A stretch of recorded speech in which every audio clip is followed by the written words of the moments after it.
하나님 말씀은 구약성경 잠언 11장 18절에서 23절까지입니다. 우리 같이 한 목소리로 함께 읽겠습니다. 악인의 삭은 허무하되 공의를 뿌린 자의 상은 확실하니라. 공의를 굳게 지키는 자는 생명에 이르고 악을 따르는 자는 사망에 이르느니라. 마음이 굽은 자는 여호와께 미움을 받아도 행위가 온전한 자는 그의 기뻐하심을 받느니라. 악인은 피차 손을 잡을지라도 벌을 면하지 못할 것이나 의인의 자손은 구원을 얻으리라. 아름다운 여인이 삼가지 아니하는 것은 마치 돼지코의 금고리 같으니라. 의인의 소원은 오직 선하나 악인의 소망은 진노를 이루느니라. 아멘. 무엇이 우선인가? 라는 제목으로 말씀의 은혜를 나누고자 합니다. 여러 가지 이제 우리가 인생을 살아갈 때 무엇을 우선하며 살아야 하는 것인가 하는 것을 우리에게 가르쳐 줍니다. 물론 항상 이 잠언에서 우리에게 주는 이 교훈의 기준은 종말입니다. 종말의 관점에서 보았을 때 선과 악을 이야기합니다. 그래서 선악을 이야기할 때 선과 악의 대립으로 보는 것이 아니라 의로운 것과 악한 것을 대립시킴으로써 여기서 말하는 악하다라고 하는 이것은 의롭지 않은 것을 말하는 것이 아니라 의로운 것을 전제한다. 의롭고 선한 것과 의롭고 악한 것에 대해서 이야기를 한다. 그러니까 여기에서 얘기한 잠언에서 이야기하는 모든 악함이라고 하는 것은 우리들에게 적용하자면 그리스도인의 악함을 이야기하는 것입니다. 그래서 의인은 이라고 했을 때 이것은 의롭고 선한 것을 나타내고 악인은 이라고 했을 때 이것은 의롭고 악한 것을 말한다. 그럼 이제 본문에서도 악인의 삭은 허무하되 공의를 뿌린 자의 상은 확실하다 이렇게 되어 있습니다만 여기서 그대로 직역을 하면 악인의 삭은 이렇게 되어 있습니다만 그러니까 일을 하는 악한 자는 이렇게 됩니다. 일을 하는 악한 자는 허무하되 일을 하는 악한 자는 허무하되 공의라고 번역된 것은 이거는 의로운 것입니다. 의로운 것, 의로운 것을 씨 뿌린 자는 상은 확실하다 이렇게 되어 있습니다만은 참된 보상이다. 그래서 참 보상이다. 그러니까 악한 자는 일을 해도 헛되다는 것이고 의로운 자가 일한 것은 씨를 뿌렸다 이렇게 이야기를 합니다. 그래서 의로운 자가 일한 것은 반드시 보상을 받는다. 19절은 이어집니다. 그래서 이렇게 됩니다. 그래서 공의, 의로운 것이죠. 의로운 것은 생명에 이르고 또 악을 따르는 자가 아니라 이제 악한 것을 따르는 자는 사망에 이른다. 결국 악한 자는 어떤 일을 아무리 열심히 하고 또 능력이 뛰어나서 좋은 결과를 낸다 할지라도 다 헛되다는 겁니다. 왜냐하면 결국 그것은 사망을 향하기 때문이라는 거죠. 이게 이 사망이 뭡니까? 이거는 지옥을 의미하는 거거든요. 그러니까 이 세상을 사는 동안 악하게 살면서 아무리 대단한 업적이나 이런 위협을 이룬다 할지라도 그것은 다 헛되다는 겁니다. 왜냐하면 그 끝은 사망이기 때문이다. 사망은 지옥을 의미한다. 근데 반면에 의로운 것을 씨 뿌린 자는 참 보상을 얻고 생명을 향한다. 그러니까 무엇이 우선이라는 겁니까? 의로운 것을 하는 것이 우선이다. 의로운 것을 하는 게 우선이다. 그러니까 우리가 일의 우선순위를 잘못 정하게 되면 죽어라고 그리고 대단한 그런 일들을 한다고 할지라도 그것이 헛된 것이 된다는 거죠. 이어 20절에서는 마음이 굽은 자, 이때 굽었다, 구분이라고 번역한 단어가 이케쉬라는 말인데 이게 이제 비틀어진 겁니다. 비틀어진 거예요. 마음이 비비 꼬인 거죠. 마음이 비틀어지면 그리고 여호와께 미움을 받아도라고 번역한 이것은 토에바가 혐오스러운 것입니다. 혐오스러운 것. 이게 동사가 생략되어 있기 때문에 그대로 직역을 하면은 마음이 비틀어진 자들은 여호와께 혐오스러운 것이나 마음이 비틀어진 자들은 여호와께 혐오스러운 것들이나 행위, 이게 이제 데레크가 길이라는 의미인데 이것은 이제 성경에서 많이 행위라고 번역이 되어 있죠. 그러니까 이제 데레크는 그 사람의 발자취이지 않습니까? 발자취로 번역을 해서 행위로도 많이 번역을 합니다. 그대로 직역을 하면 길이 완전한 자는 탐임이니까 흠이 없는 겁니다. 그래서 온전한, 완전한. 그래서 길이 온전한보다는 완전하니 더 적절해 보여요. 그래서 길이 완전한 자는 그러니까 이제 살아가는데 흠이 없다 이 말이죠. 그의 기뻐하심이다. 그러니까 마음이 비틀어지면 길이 온전하지 않다는 거죠. 그러니까 살아가는 게 온전하지 않은 것은 마음의 문제라고 하는 겁니다. 그래서 이것은 여호와께서 혐오하신다는 거예요. 또 반대로 길이 완전하면 어떻게 됩니까? 이게 마음이 곧으면 길이 완전하다는 거죠. 그래서 마음과 길을 비례하는 것으로 같이 설명을 하고 있습니다. 그래서 어떤 길이냐 하는 것보다, 다시 말해서 어떻게 살아가느냐 하는 것보다 더 우선하는 것이 뭐다? 바르고 곧은 마음이 우선이다 이겁니다. 우리가 이것을 일상에서도 많이 하는 얘기죠. 마음이 먼저지 라고 했을 때 그 마음은 어떤 마음을 말한다? 바르고 곧은 마음을 이야기한다. 바르고 곧은 마음. 왜냐하면 이것은 하나님께서 기뻐 받으시느냐 아니면 하나님께서 혐오하시느냐.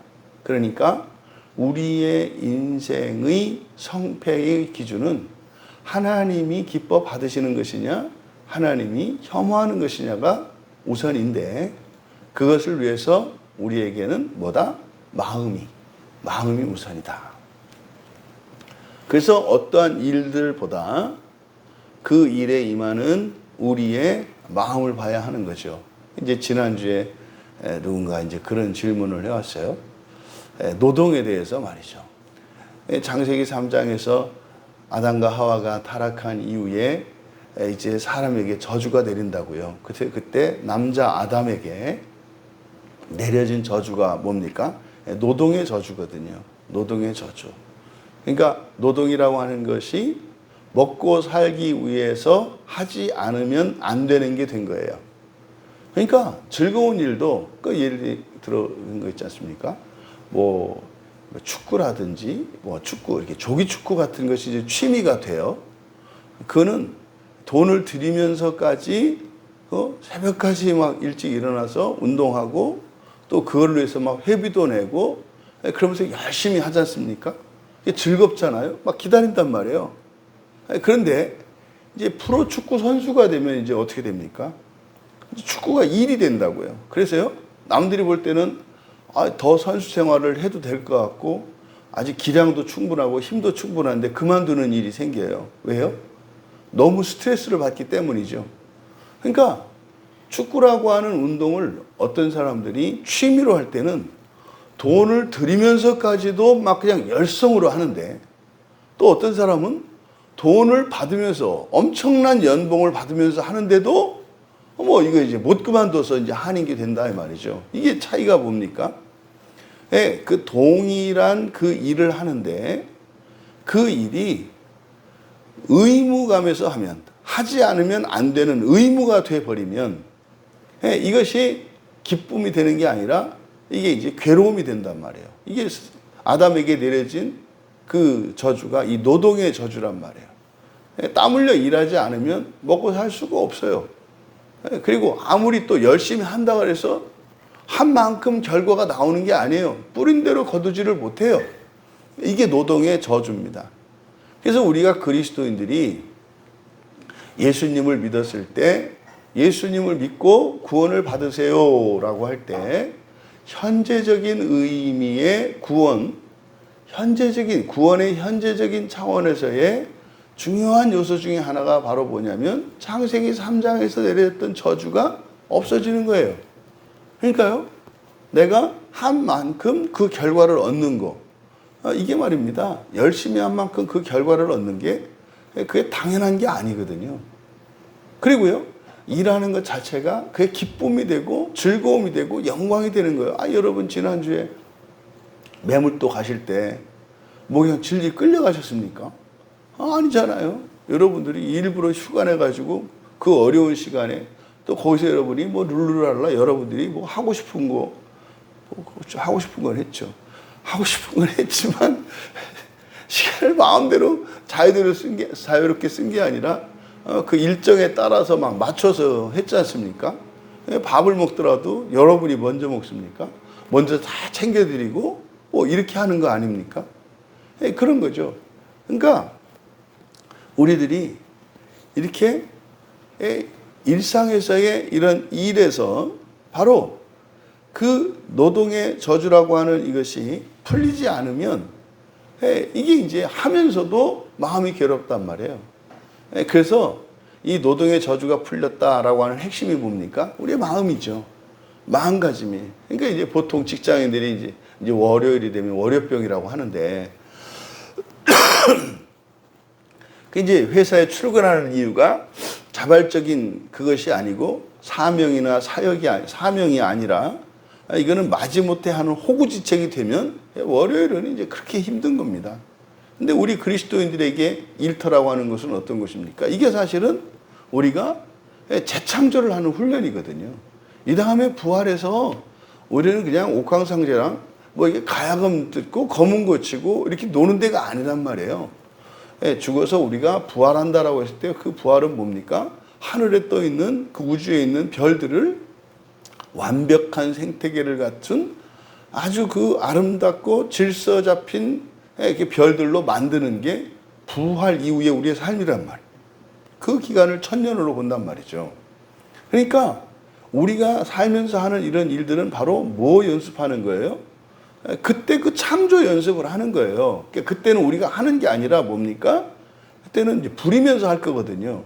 그래서 뭐 종종 뭐 소설이나 드라마나 이런 데 보면은 그 기업의 총수가 그 기업을 물려줄 아들을 어디서부터 시작해요?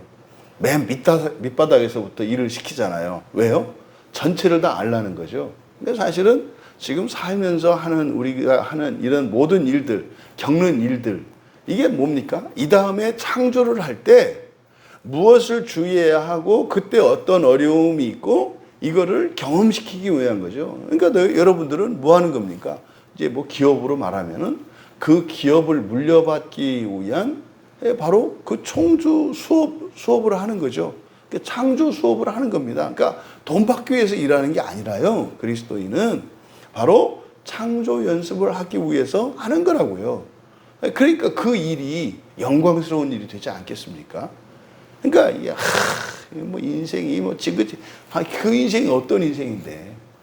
그러니까 예수를 믿었을 때 내가 이제 창조자로서의 훈련 과정으로 인생이라는 의미가 탈바꿈이 돼요. 그러니까요, 노동의 저주가 풀리는 거죠. 그러니까 이게 어디서 온다? 마음의 마음가짐에서 오는 거예요. 마음가짐에서.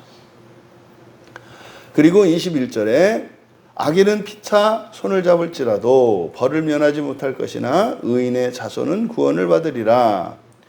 여기서 이제 피차 손을 잡다 이렇게 밑줄을 치시고, 여기 보면은 손이라고 하는 단어가 겹쳐서 사용이 돼요. 그래서 손에 손을 뭐 이렇게 합해도, 피차라기보다는 악인은 손에 손을 합해도, 손에 손을 합해도 벌을 면하다라고 번역한 것이 낙하입니다. 낙하는 깨끗하게 되다, 깨끗하게 되다, 비우다, 뭐 이런 뜻입니다. 그래서 깨끗하게 되지 않는다, 죄가 사라지지 않는다는 뜻이에요. 악인은 손에 손을 합해도 깨끗하게 되지 않는다. 그러니까요, 아무리 해도 죄가 사라지지 않는다 이 말이에요. 의인의 자손은 그런데 여기는 제라이니까 제라는 씨입니다. 씨. 그래서 이제 자손을 나타낼 때 아들, 벤이라는 말을 쓰기도 하고, 그래서 좀 더 넓은 의미로 자손할 때는 제라, 씨라는 말을 씁니다. 씨.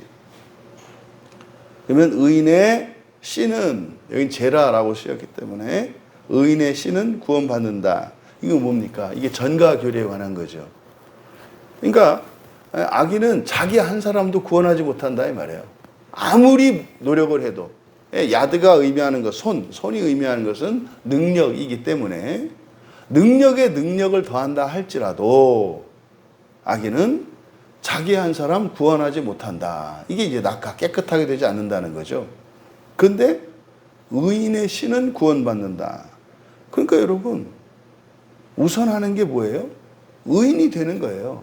의인이 되는 거라고. 뭘 하는 게 중요한 게 아니라 의인이 된다고요. 이제 성경에서 우리가 이제 구약과 신약으로 나누는데, 구약에서는 의인이 되려면 어떻게 해야 됩니까?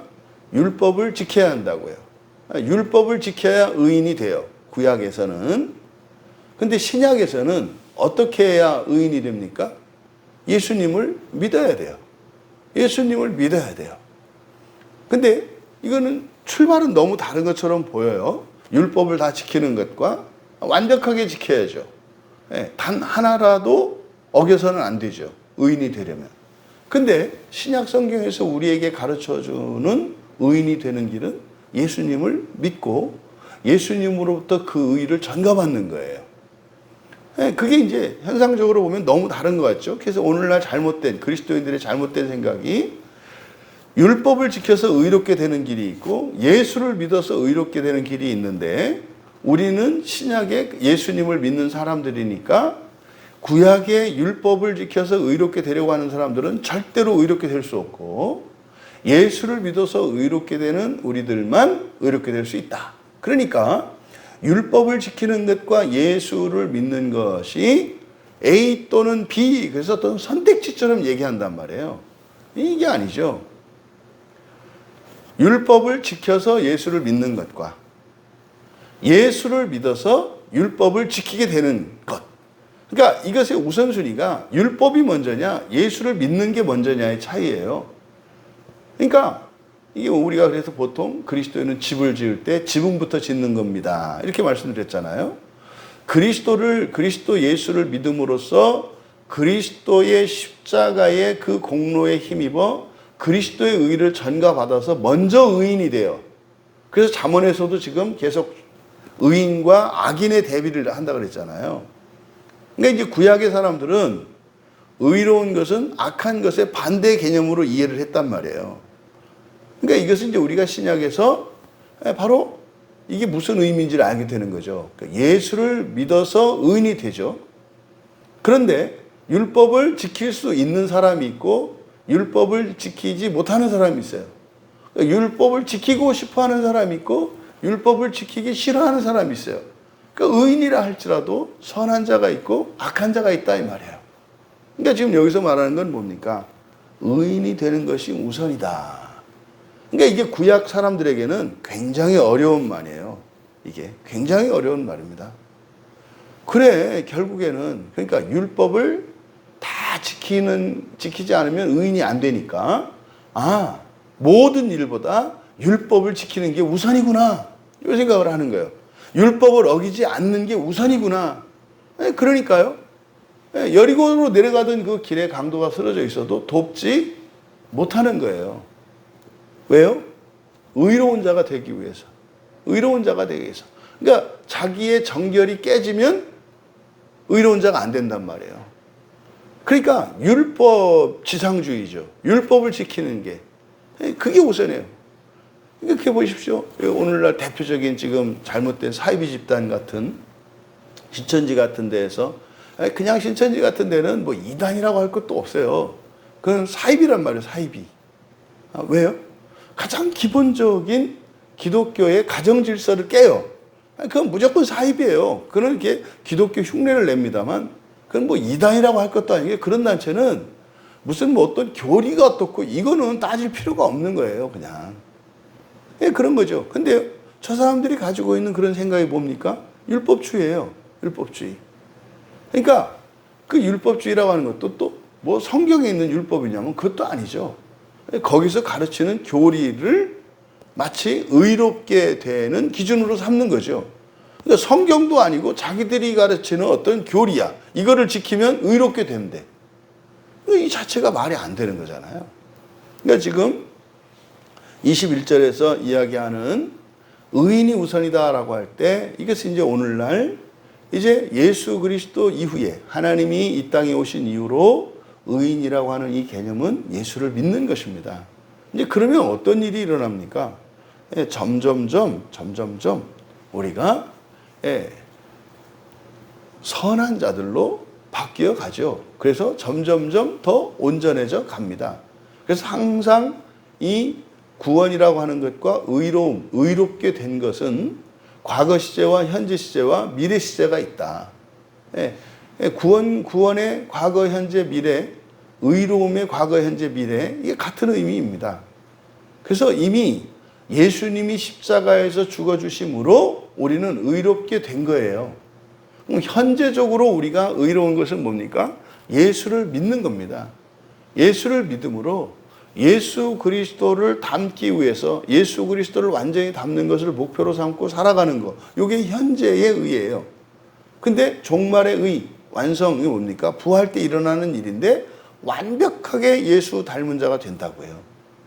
하나님 아들이 된다 이 말이에요. 신이 된다 이렇게 얘기하는 거죠. 그래서 여기서 악인은 이라고 했을 때 이 악인은 일반적으로 이야기하는 도덕적인 개념이 아니라 이것은 사실은 율법과 믿음의 관계에서 우선순위를 바로 믿음에 두는 것을 말해요. 믿음에 두면 그러면 현재 내가 모자라고 부족할지라도 그것으로 낙심하지 않아요. 왜요? 이미 우리는 의롭게 되었거든요. 그래서 우리가 마음 써야 하는 것은 뭐예요? 구원을 이루어가는 것, 더 의롭게 되기 위해서 은혜를 구하며 살아가는 것, 이게 중요한 거예요. 나의 상태가 완전하냐 완전하지 않냐, 이것은 주님께서 하실 일이고 나는 뭡니까? 어제보다 더 나은 오늘을 위해서 살아가면 된다 이 말이에요. 그것을 목표로 그것을 은혜를 구하며 살아가면 된다 이 말이에요.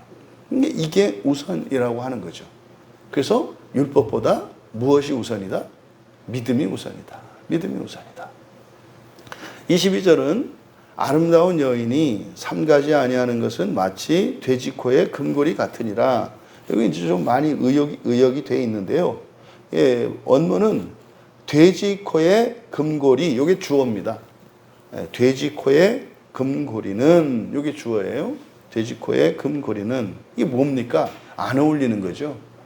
금고리라는 것은, 금고리, 코골이를 말하거든요. 이 금고리가 뭐 이렇게 가치가 있잖아요. 금고리니까. 가치가 있는데 그게 돼지코에 걸려 있어. 이거 안 어울리는 거예요. 그 가치가 없어요. 갖다 팔면은 돈이 되겠지만 뭐 돼지가 그걸 갖다 팔 리가 있습니까? 팔 수도 없고. 그래서 돼지코의 금고리는 여기서 아름다운 여인이 삼가지 아니하는 것, 여기서 이제 삼가다라고 이 번역한 이 단어. 여기서 이제 여인은 이샤니까 여자인 거예요. 여자.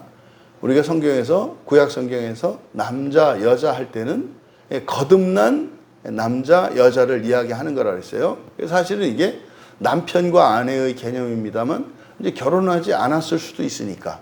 그래서 여자라는 말은 성경에서 여자라고 하는 말은 신학적인 용어고 성경적인 용어예요. 그래서 여자라는 말은 굉장히 성경에서는 좋은 말입니다. 여성이라고 하는 말은 이것은 동물적인 어떤 성 정체성을 이야기하는 것이고, 여자라고 하는 것은 독립적인 인격의 주체로 보는 거거든요. 거듭난 사람을 여자라고 한단 말이에요.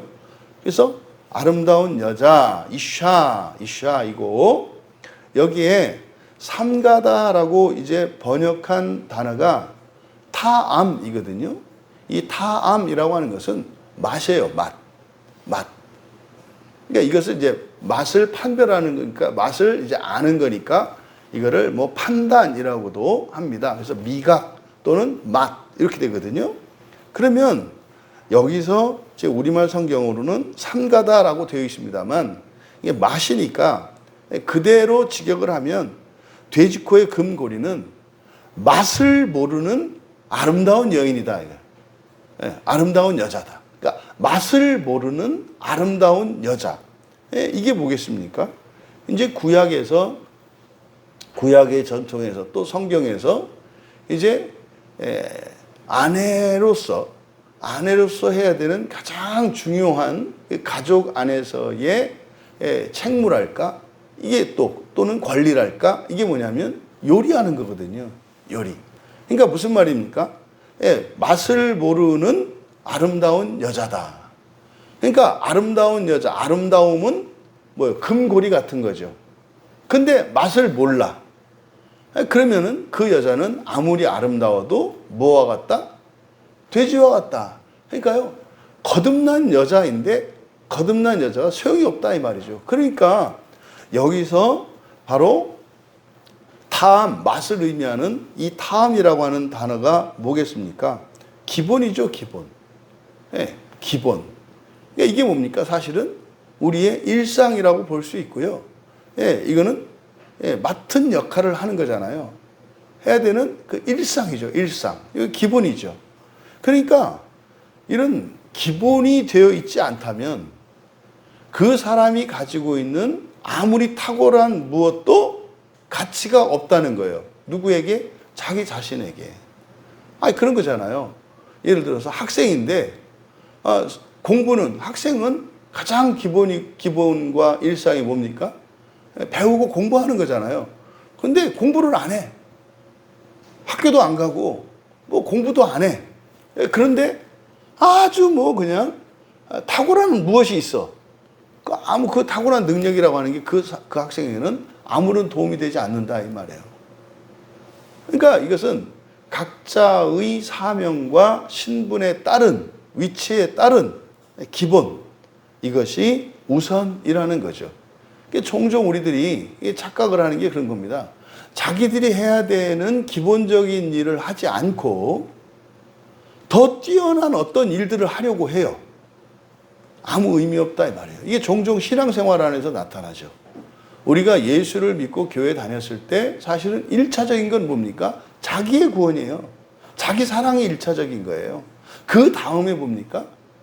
세상을 구원하고 세상에게 영향력을 끼치는 거예요. 1차적으로는 자기를 구원하는 거예요. 근데 자기를 돌보지 않고 다른 아무리 위대한 일을 한다 할지라도 이제 저희 같은 목사들이 빠지기 쉬운 심정이죠. 빠지기 쉬운 그런 경우죠. 뭡니까? 성경을 열심히 연구하고 성경을 막 전해. 그 사람들에게 은혜를 끼쳐. 근데 정작 자기는 구원에서 멀어져 가. 이런 경우를 말하는 거죠. 그래서 22절에서는 기본이 우선이다라는 것을 우리에게 가르쳐 줍니다. 그리고 마지막 23절에 의인의 소원은 오직 선하나 악인의 소망은 진노를 이루느니라. 의로운 자들이죠. 여기서 소원이라고 이제 번역을 했습니다만 우리가 이제 보통 가치 중립적인 말인데 이거를 이렇게 부정적으로 우리가 생각하는 게 뭐냐면 욕망이라는 단어예요. 욕망이라는 것은 나쁜 게 아닙니다.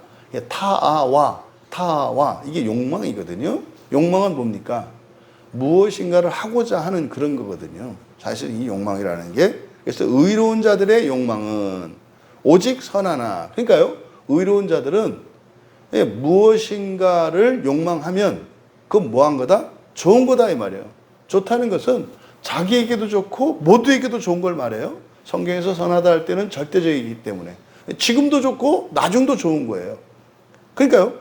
의로운 자들이 무엇을 바라고 소원하고 욕망을 가지면은 그건 선하다, 좋다 이 말이에요. 그런데 악인은, 그래서 이제 악인은 사악한 자입니다. 라샤이니까 범죄한 또는 사악한 이런 뜻이거든요. 그러니까 범죄한 자들의 소망이라고 되어 있는 이게 티끄와입니다. 티끄와는 끈이에요, 끈. 티끄와 하면 성경에서 이제 가장 소망으로 잘 쓰이는 사례가 이제 여리고성 정탐꾼이 탈출할 때 내려줬던 그 끈, 이게 티끄와이거든요. 그래서 이 끈은 뭐예요? 신라 같은 소망 이런 뜻입니다. 신라 같은 소망. 그래서 사악한 자들, 그러니까 범죄한 자들의 희망이라고 그래야 되죠. 희망은 진노를 이루는 격분이다. 그냥 명사로 썼어요. 에브라가 화는 뭐라고 그랬습니까? 화는 감정이 아니라 감정이 넘치는 거다. 이게 에브라입니다. 에브라라고 하는 말이 넘쳐나는 걸 말해요. 넘침 또는 경로 뭐 이런 의미를 갖거든요. 그러니까 화죠, 화. 그래서 사악한 자들의 희망은 격분이다. 그러니까 말입니다. 의로운 자는 무엇을 원하더라도 자기에게도 좋고 남에게도 좋고 지금도 좋고 나중에도 좋아요. 이게 선하대요. 그러니까 그게 설사 악한 욕망이라 할지라도 하나님이 그걸 바꾸시거든요. 그래서 언제나 선한 거예요. 그런데 이 범죄한 자들은 아주 뭐 작은 거를 바란다 할지라도 그것 때문에 어떤 일이 일어난다는 거예요?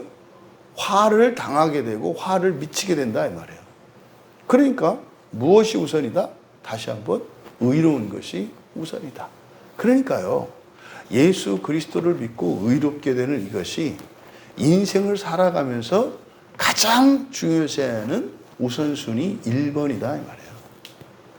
그러니까 이게 무슨 예수님을 믿는다고 해서 예수 믿지 않는 사람들을 배타적으로 또 예수를 믿는 사람들 때문에 예수 믿지 않는 사람들이 어떤 불이익이나 소래를 당하느냐. 그렇지 않아요.